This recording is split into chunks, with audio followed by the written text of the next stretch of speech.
The men around Jim Newhall also fear the dark shape on the horizon. I heard some guys say there was a light and it was a sub and they were going to start strafing.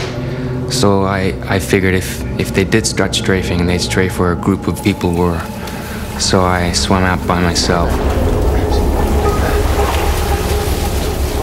I had a hard time because I did not have a Kapok life jacket that first night. So I had to swim. Tread water or drown. Jim's buddy, Woody James, has seen no one since the sinking.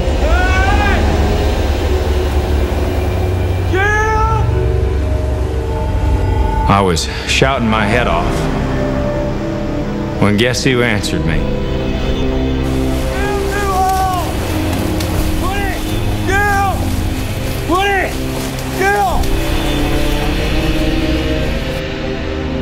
I've never been so glad to hear anybody in my life.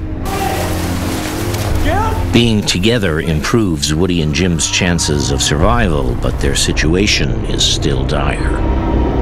They are lost in the Philippine Sea, and no one is coming to their aid.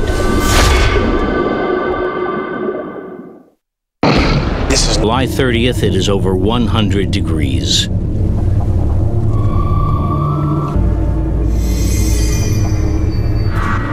Everyone suffers from the fierce tropical sun. By midday on July... It was hot. Hot in the day and cold at night. And that's what we talked about mostly.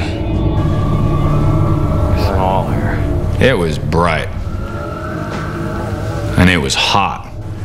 Woody James and Jim Newhall cover their faces in oil to prevent sunburn. Put it on her face.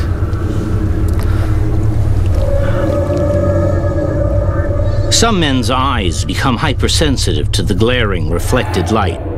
Their corneas burn, causing temporary blindness. Despite his thirst and exhaustion, Jim Newhall still tries to support the weak. Some of the guys would try to give up. And I told them if they gave up, I'd tell their wives, their kids. I tried all the psychology I could. Never give up. Never give up.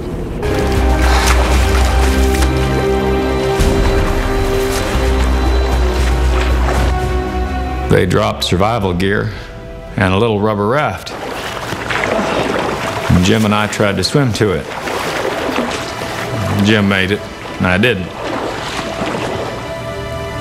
There were two other guys there as well. Some of the boys decided the raft was theirs. Well, I was concerned about picking up Woody. They didn't want to pick up anybody. Going that way, we're gonna pick up Woody.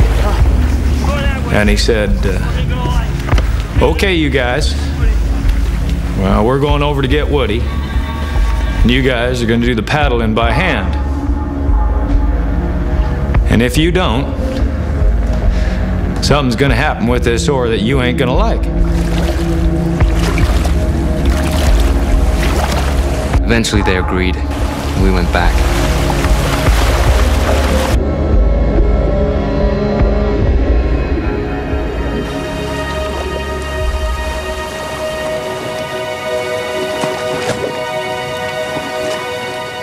Dr. Haynes shares an emergency water ration with... There were 137 men in my group. And during 5 days, I saw 128 of my buddies die, leaving 9 of us left. I think about it a lot.